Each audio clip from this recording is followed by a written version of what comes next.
No, like I actually do. Considering I'm fucking like for fun, I feel like I'm gonna Temperature display, menu option, 0 through 4. Option 0 is set timer, push button to set seconds. Push button again, set minutes, 0 through 59.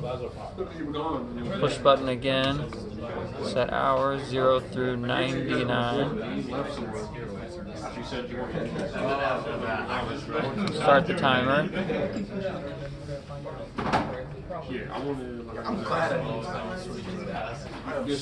And we'll wait 19 hours and 36 minutes.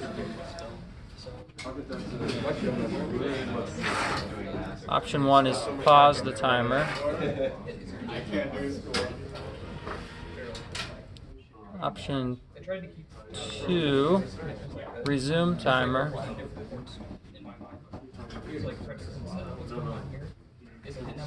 And we'll set a new timer, clear the timer for a short time.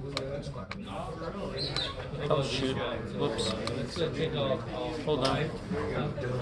We'll start again.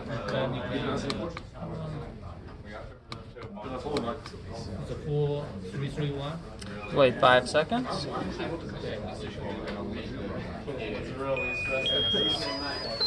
And there's our alarm for timer diminishing. And we have a LED that goes off when that goes off. And option 4 is a special option to play a little song. It's time.